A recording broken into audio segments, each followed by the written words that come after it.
कक्षा 12 के हिंदी साहित्य शिक्षण के अंतर्गत आज हम अंतरा पुस्तक के गद्य भाग के पाठ 5 का दूसरा भाग पढ़ेंगे। भीष्म साहनी द्वारा लिखित संस्मरणों के अंतर्गत हम गांधी जी से जुड़ा संस्मरण पढ़ चुके हैं। आज हम नेहरू जी व यासिर अराफात से जुड़े उनके संस्मरण पढ़ेंगे। तो प्रस्तुत है नेहरू जी से जुड़े भीष्म साहनी के कुछ संस्मरण। यह भी लगभग उसी समय की बात रही होगी। पंडित नेहरू कश्मीर यात्रा पर आए थे, जहां उनका भव्य स्वागत हुआ था।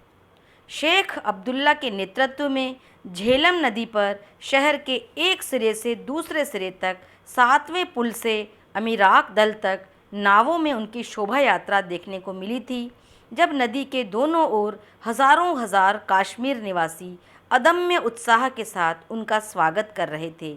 अद्भुत दृश्य था, अनोखा दृश्य था। इस अवसर पर नेहरू जी को जिस बंगले में ठहराया गया था, वह मेरे फुफेरे भाई का था। अर्थात लेखक भीष्म साहनी के फुफेरे भाई का बंगला था, जहां नेहरू जी ठहरे थे। और भाई के आग्रह पर कि मैं पंडित जी की देखभाल में उनका हाथ बटाऊं, मैं भी उस बंगले में पहुंच गया था। दिन भर तो पंडित जी स्थानीय नेताओं के साथ जगह जगह घूमते, विचार विमर्श करते, बड़े व्यस्त रहते। पर शाम को जब बंगले में खाने पर बैठते तो और लोगों के साथ मैं भी जा बैठता, उनका वार्तालाप सुनता। नेहरू जी को नज़दीक से देख पाने का मेरे लिए यह सुनहरा मौका था। उस रोज़ खाने की मेज़ पर बड़े लब्ध प्रतिष्ठ लोग बैठे थे। लब्ध प्रतिष्ठ का अर्थ है प्रसिद्ध लोग बैठे थे। शेख अब्दुल्ला, खान अब्दुल गफ्फार खान, श्रीमती रामेश्वरी नेहरू, उनके पति आदि। बातों बातों में कहीं धर्म की चर्चा चली तो रामेश्वरी नेहरू और जवाहरलाल जी के बीच बहस सी छिड़ गई। एक बार तो जवाहरलाल बड़ी गर्मजोशी के साथ, यानी बड़े उत्साह के साथ तनिक तुनक कर बोले, थोड़ा सा तुनक कर बोले, अर्थात हल्का सा क्रोधित जैसा, पूरी तरह क्रोध में तो नहीं, लेकिन हल्का सा क्रोध जब आता है उसको तुनकना कहते हैं। बोले, मैं भी धर्म के बारे में कुछ जानता हूँ। रामेश्वरी चुप रही। तो शीघ्र ही जवाहरलाल ठंडे पड़ गए और धीरे से बोले, आप लोगों को एक किस्सा सुनाता हूँ। किस्सा, कहानी। और उन्होंने फ्रांस के विख्यात लेखक अनातोले फ्रांस द्वारा लिखित एक मार्मिक कहानी कह सुनाई। कहानी इस तरह है कि पेरिस शहर में एक गरीब बाजीगर जो कि करतब, खेल दिखाने वाला होता है, करतब दिखाने वाला नट रहा करता था, जो तरह तरह के करतब दिखाकर अपना पेट पालता था। और इसी व्यवसाय में उसकी जवानी निकल गई थी और अब बड़ी उम्र का हो चला था। क्रिसमस का पर्व था। पेरिस के बड़े गिरजे में, गिरजे में पेरिस निवासी सजे धजे, हाथों में फूलों के गुच्छे और तरह तरह के उपहार लिए माता मरियम को श्रद्धांजलि अर्पित करने गिरजे में जा रहे थे। गिरजे के बाहर गरीब बाजीगर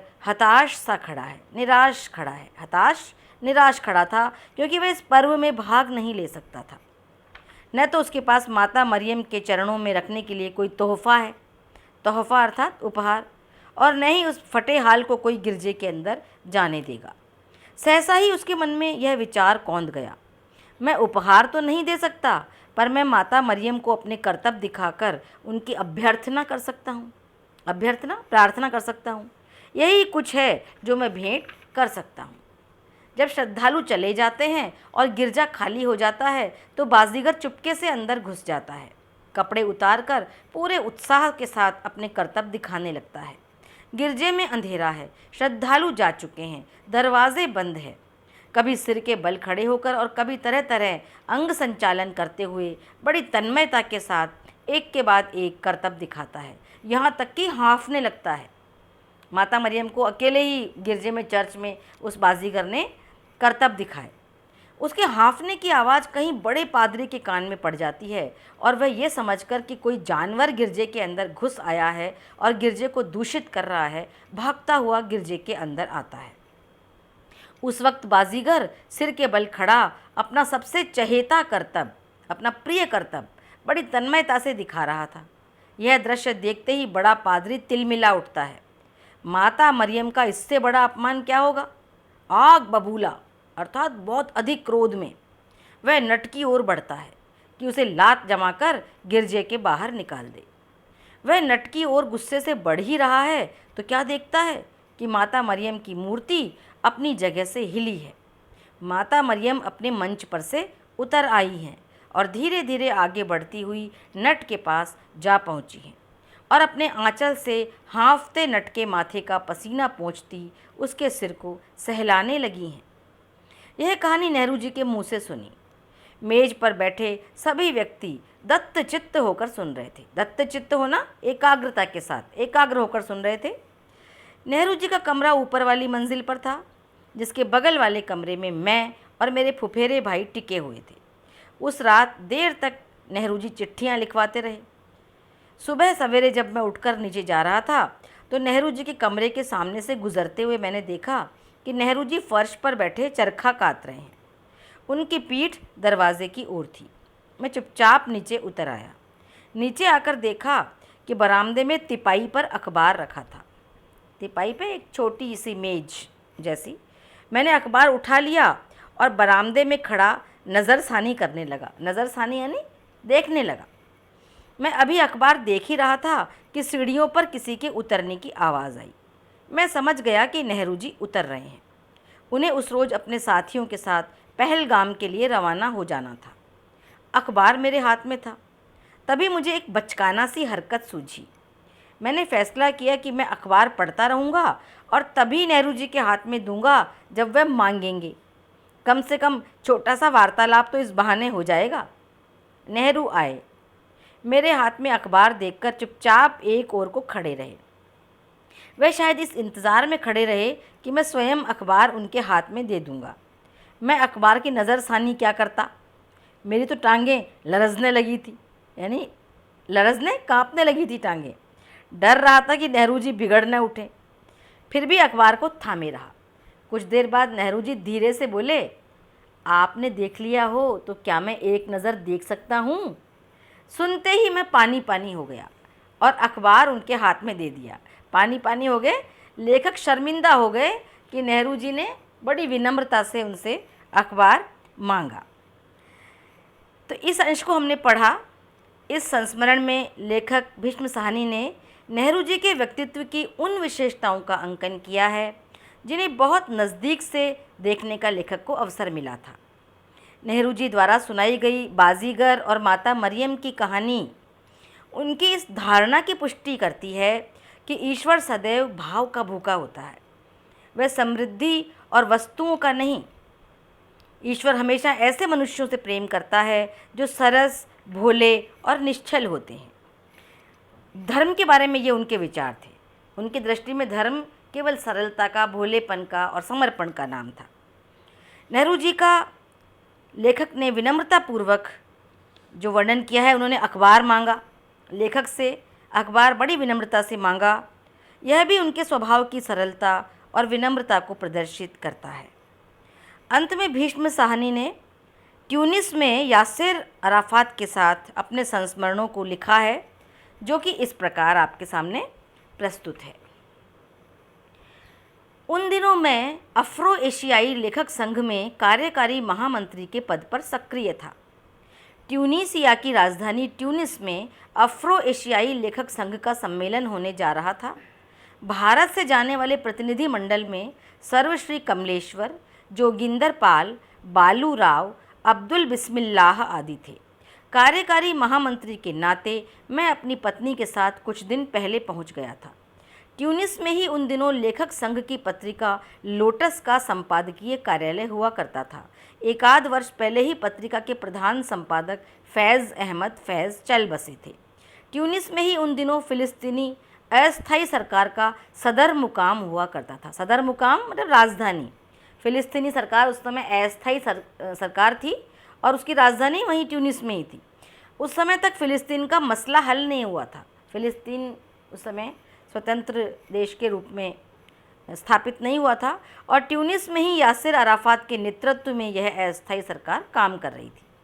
लेखक संघ की गतिविधि में भी फ़िलिस्तीनी लेखकों, बुद्धिजीवियों तथा अस्थायी सरकार का बड़ा योगदान था।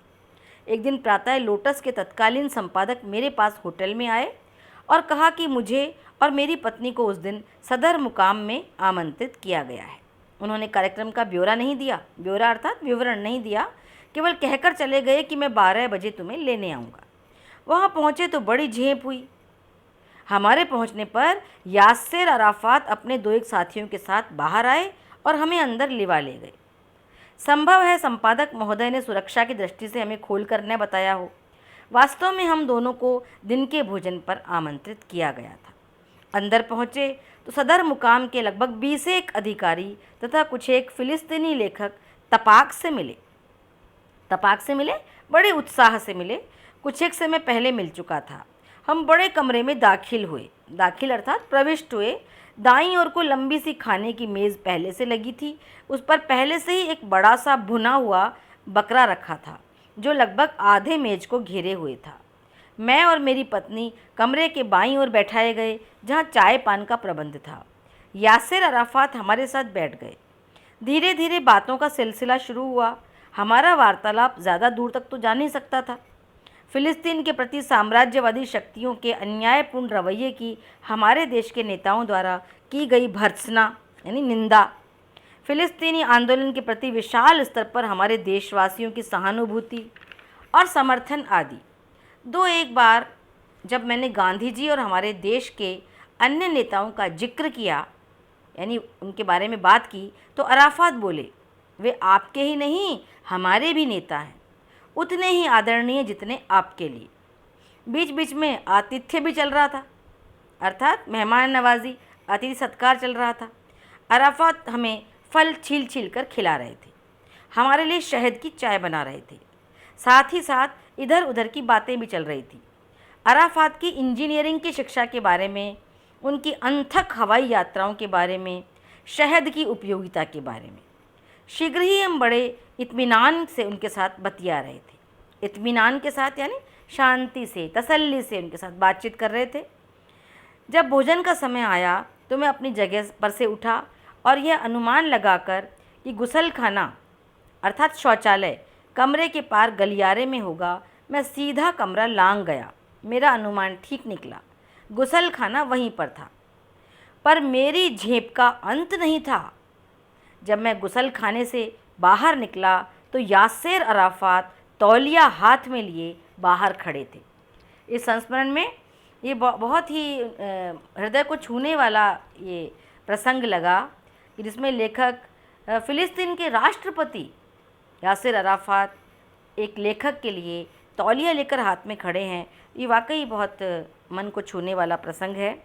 इस अंश में एक लेखक संघ के उच्च पद पर रहते हुए जब लेखक को ट्यूनीसिया की राजधानी ट्यूनिस में जाने का अवसर मिला तो उन्हें एक कार्यक्रम में जाने पर अत्यंत सुखद आश्चर्य हुआ कि फ़िलिस्तीन के राष्ट्रपति उन्हें लिवाने बाहर आए।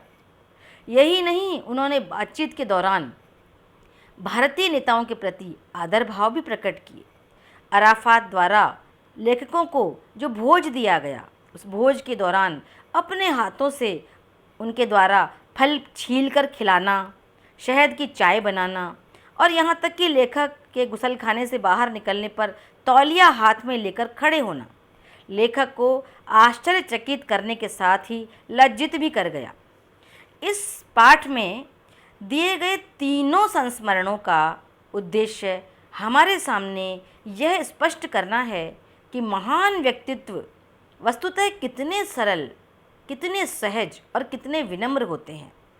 उच्च पदस्थ होना अभिमान का नहीं वरन विनम्रता का कारण होना चाहिए। यही इन संस्मरणों का संदेश है।